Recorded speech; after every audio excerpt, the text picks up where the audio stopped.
Gitumbaine kia mushadha miaka mingi mithiru niho mwendwa wakwa rirayira oi mwendwa Susana nindakurutire kwanyu ucio tumwitaga Wangarango, one of the greatest ngogoyo masters that we have ever had in the country.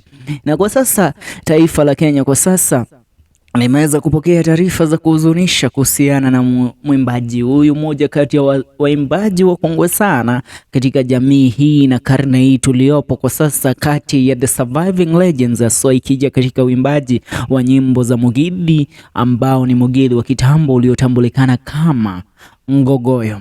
So as of right now, kulingana na Ngaroian Junior, the King of Kegosho, kupitia ukurasa wake wa kijamii ameweza kupost picha ambazo zinasuggest kwamba ameweza kumpeleka hospitalini the legend himself Nganango after falling sick. Na nitamquote, amesema, "Thank you so much our doctors who have gone back to work. I'm grateful for your expression of care and dedication to patient well-being. The whole of KU referral, I'm grateful. I've authorized my people to take our legend Mugithi artist Wanganango to Kenyatta University Teaching, Referral and Research Hospital, who was hailing for quite some time at his home in Moshadha, Banana in Kiambu County. May Jehovah heal you. Thank you, our Honorable CS Moses Kuria, for your support." Yeah, tukiaria uhoro wa Wanganango.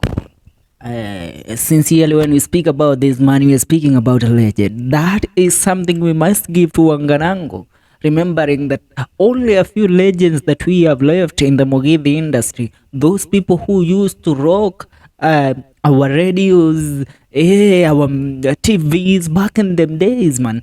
And Wanganango was one of them. Yeye na kinanda chake pale alikuwa anapiga Mugithi ngurumo ya sabasaba, na mnaririkana wimbo ambao waliupiga na none other than the king of Mugithi himself, the late Salim Junior, na nyinginezo. Wanganango ni moja kati ya uimbaji ambao aswani wa kupigiwa mfano.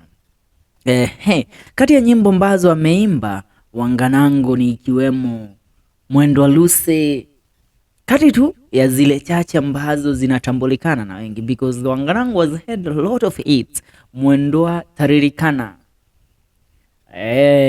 Maito Njeri is another song by Wanganango. Nakumbuka Wanganango ameishi bila na uwezo wa kuona kwa muda, I think kutokea kuzaliwa kwake, but he made sure that, you know what, he worked it up to the top in the music industry, could prove, you know what, disability is not inability.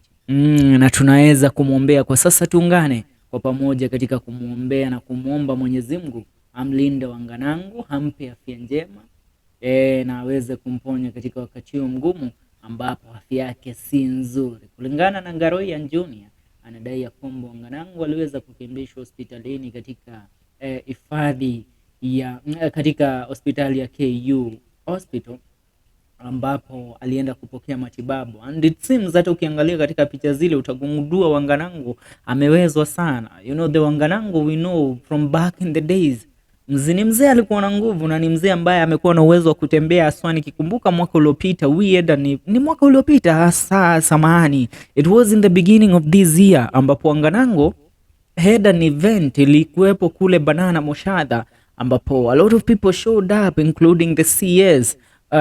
Mr. Moses Kuria alikuwepo pale na wasanii wengine walijumuika na Wanganango katika hafla yake ya kusherehekea miaka kadhaa, takriban zaidi ya miaka 40, karibia miaka 50 ambayo Wanganango amekuwa in the music industry. For now, all we can say ni that tunamwombea Mwenyezi Mungu Wanganango aweze kupona na kurejea katika hali yake ya kawaida.